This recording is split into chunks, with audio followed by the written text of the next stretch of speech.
No, you're not bringing home another piece of junk. Hey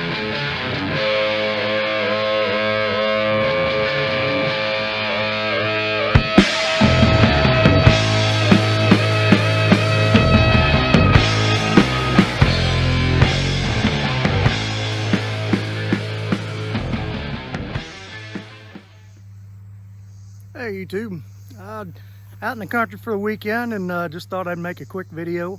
I want to talk a little bit today about parts cars and about shop trucks.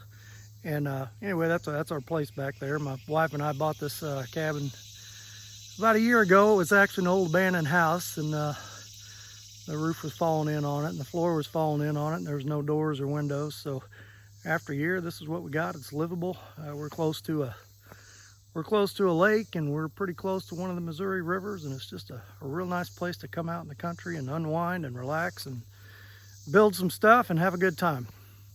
So anyway, let's talk about parts cars and let's talk about shop trucks. Okay, some people like really fancy shop trucks, like spend a lot of money on them, get really nice new ones, with all the bells and whistles.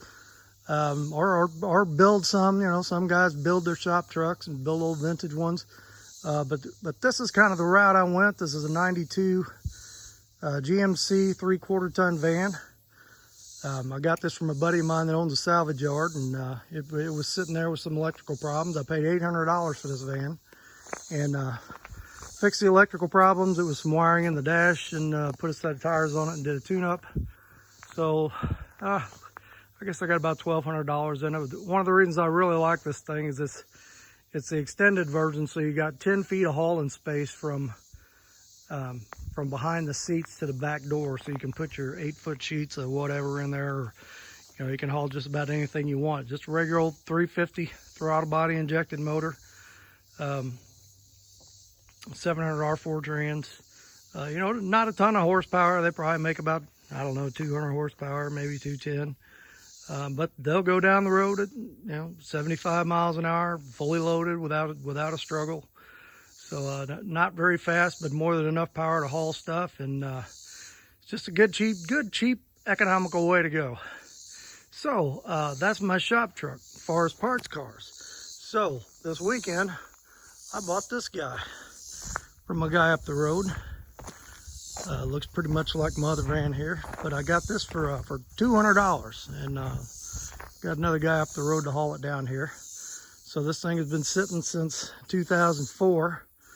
Got a lot of good parts on this I'm going to use on my van. On my van, these doors are rotted out at the bottom, and those doors are good. And my front bumper's bent. That's got a good bumper on it.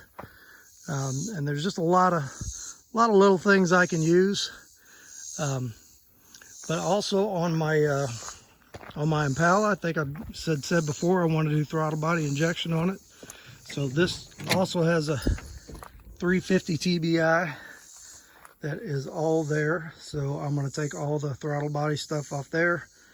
All the front drive serpentine belt stuff, wiring harness, computer. Computer might be iffy after sitting this long, but they're easy to get, and the TBI computers are pretty easy to program once I get around to. There's a wasp. Gotcha. Once I get around to setting that up in the Impala, I'm gonna do a video on how all that stuff is done. But so yeah, when you're those doors over there, they're looking good. My driver's door, the latch is messed up, so I'm gonna take that off here. But yeah, when you're looking for a parts car, look at what all good parts you can get out of it, and maybe you can use stuff on more than one vehicle. And there's a heck of a lot more than $200 worth of parts on that thing. So it's gonna save me money, gonna save me time from having to go out and look at stuff. So I'm sure most automotive guys know this, and you do it, but if somebody else is watching this video that's kind of starting out on this, if you're building a street ride and you want to do throttle body injection, find a whole vehicle, something you can use lots of stuff off of, and then maybe sell the rest and take that money and put that in your project. So that's all for now. And make sure you hit like, you hit subscribe, share this video with somebody, tell people about the channel. You know, I'm shooting to get as many subscribers as I can, and we're gonna keep her going.